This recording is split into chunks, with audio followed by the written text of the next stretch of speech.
nga bag legends nga bala Diamond Platinums nacho embracing najja na preaching the same gospel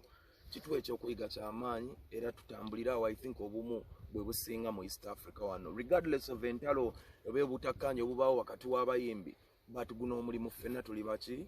bayimbi ffe tulina okugukolerera gubeerenga gutambula nga bwe tukola ki bwetugagala n'abawagizi bafune ekyo ekibagwanidde okuva mu ffe. Twogereko ono omuyimbi wa Ghetto gwakuddeko gwe bayita Gaza botero beera naye Fiki Gaza nno simumanyi nnyo. Fiki Gaza mukwano gwange bw'atyo mukwano gwa Chameleon kwe namulabira naye bambi an surprises nze mbadde nga naye awo nga ngamba music naye yakubye oluyimba lwe bayita Banana. Oluyimba olwo lwantaakinzeeko kwe kulukolera challenge n'enduzina era nayagadde omusinkana mulabye muinvite nze leero najja ne ku set. Fiki Gaza aliwa yeah man Fiki Gaza yakubye akayimba akalungi bakayita Banana to the world. Nasazeo sisamu kuteko Fiki Gaza akola bibye naye nasazeo ndi fan we nasazeo akayimba kannyumidde ng'omuntu era Fiki Gaza yono akayimba Banana kannyumira era big up my brother just nkuyise kubanga bakubuuzizo babongeko Team Good Music enamwaniriza ati mu Good Music si kitebe nti omuyimbi alina sigalawo ffe tuyambako ku muyimbi ye watuuka watuuse n'akola ki n'agenda makubo ge. So Fiki Gaza ali part of Leon Island family ali part of us ajja n'akola ebibye ne tumuyambako we tusobodde kati nga nze nanyumiddwa akayimba ke ne muyambako kye nsobola so kubanga njagala okulaba nga going forward man we are winning. Kale thank you guys Fiki Gaza tabuza abuyogereko just muntu ali okabayimba ayibe mwaka koka wano museti just koka yogera ekintu nga kimu video kubasuba yaman bino sibya love nti Titanic tubakubazirwa ine ne bafuna zipaniki lokitoki yakubye mu kadoti mpulira njagala kwambula saati yaman representing Fiki Gaza music. They are so many that they are minietano anti mulinde biva mu Ghetto manyi merere teri agambayo ku Luno. Bless yeah man. All right, let's roll sana media nyingi toyinza kwesiba kuomu olaba ngono takuwamu okwatagana nakuwamu nze solution yange. I would love to work with everybody but unfortunately nga muzeyi manja bwagamba tosobola kubeera ng'osanyusa buli omu ate okulemererwa kwe kugezaako okusanyusa buli omu. So nze music wange muyimbira abo abamunyumirwa ne mubalaga era ozondaba ne ku concert yange nga mpita bawagizi baani Pallaso toyinza kukakambu gwe ng'omuntu omu toyina yadde amaanyi agajja ekiyenje mu nnyumba yo n'okiyingiza ekivu nga tekyagadde ne bw'okiteeka ku mulyango ne bakusiba ssente tekiyingira. So still n'abantu webali ate abantu betuweereza ffe tuli ba public service so ndimu akole party egwe kasito banga okoze eyo kyekisinga obukulu ndowooza. Pallaso sinakubuuza ekibuuzo omuyimbi teregajje omumanyi nga omuyimbi omanyi nga muganda byombi nkuladanga muyimiridde era yeyo gyogambye ogyogedde nina kyesise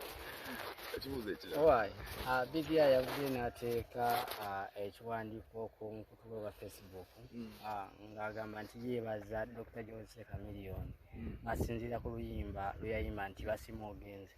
mu mbeera eno gy'alimu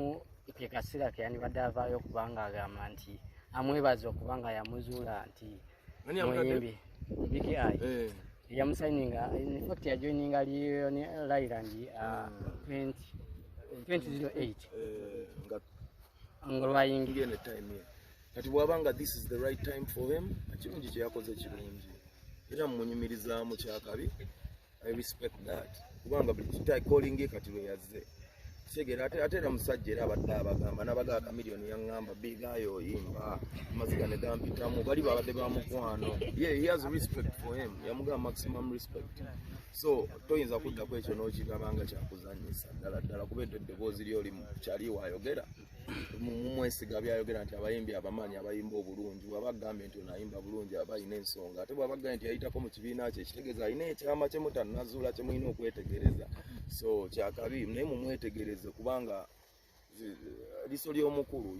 oli muyimbi era big up wabanga yavuddeyo n'agamba kyekyo ate kati nze nziramu ebigambo byebyange. Nga tumaliriza just ebibuuzo kimu oba bibiri ekisookera ddala ensonga ya Clever J mu J family alina ekivulu ng'alina kusomesa I think wa 8 wa September something like that nalina ekivulu maaso awo. Given the fact that muno waliwo a lot of ruckus between him ne Chameleon nga woomanyi ebyali mawulire then your own son mutano wa family bamutwani nava n'agamba ayita mumanyi nga part of the family atwagala tutambulemuko katono nnyo even mu introduction za family zabwe tutono nnyo mulanga bamuleeta close enkolagana yo Pallaso Mayanja family ne Clever J n'ekivulu kino what is your take okuba Clever J nga avudde okola ekivulu essaawa zino that's my first question. Mwagaliza buwanguzi kyekyo ebirala are you coming into support ng'oza okuyimba and all that inshallah na Mungu yagera byonna tupanga naye apanga nze entegeka zange nnungi bwemba wendi why not naye nga inshallah alhamdulillah buwanguzi bwerere bwe musabira segera yaman ekibuzo kyange nze kiri nti abayimbi bazenga bakomplaininga they do poor videos nga bekwasa tetulina ssente abonda batandika n'okwekwasa ebintu ebirala tugende mu copyright gye twatuna ssente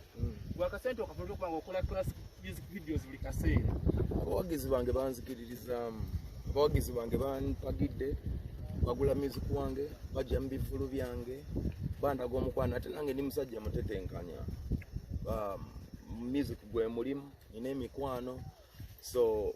mbadde lucky Katonda ankwatiddeko si byangu waliwo n'abaziina batasobola kukola bino kuba ebimu tebigulwa ssente ebimu it's the art and the ideas so Katonda nnyambye n'ateeka mu position esobola okukolako bino byenkozeeko. Diamond Platnumz yadde mu Uganda recently and ekimu ku kyanotinze yadde East African artist integration ekiyinza okuba nga kipushinga East Africa ngaola West Africa ebakoze ekyabe ne bakipushinga njagala otubuliyeko ku what is your thoughts ku kintu ekyo what are your thoughts ku kintu ekyo kya East African artist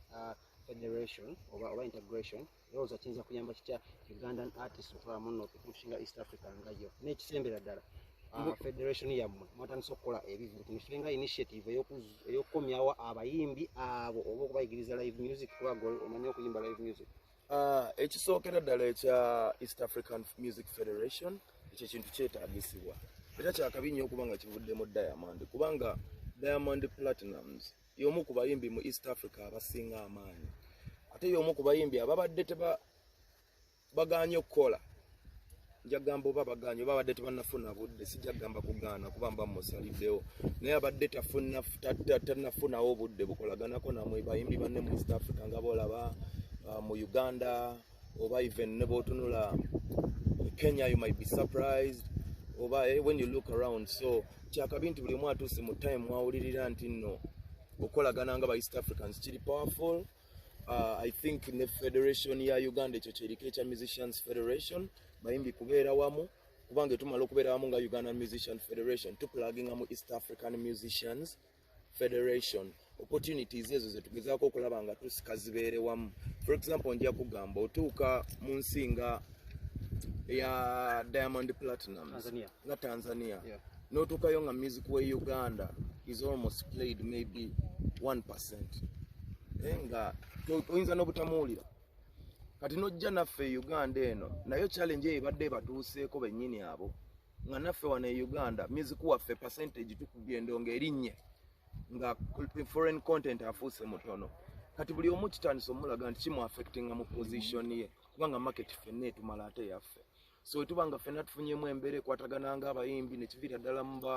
bag legends nga bola Diamond Platnumz nakyembracinga najja na preachinga the same gospel kitu ekyokuyiga kyamaanyi era tutambulira awo I think obumu bwe businga mu East Africa wano regardless of entalo obutakkaanya obubaawo wakati w'abayimbi but guno omulimu ffenna tuli baki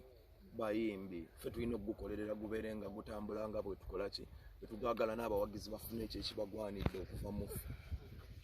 Twogereko nno omuyimbi wa Ghetto gwe wakuddeeko gwe bayita Gaza bwotera obeera naye Fiki Gaza nno simumanyi nnyo Fiki Gaza mukwano gwange bw'atyo mukwano gwa Chameleon kwe namulabira naye bambi yan surprises nze mbadde nga naye awo nga ngamba music naye yakubye oluyimba lwe bayita Banana oluyimba olwo lwantaakinzeeko kwekulukolera challenge nenduzina era nayagadde omusinkana mulabye mu invite nze leero najja ne ku set Fik Gaza aliwa yeah man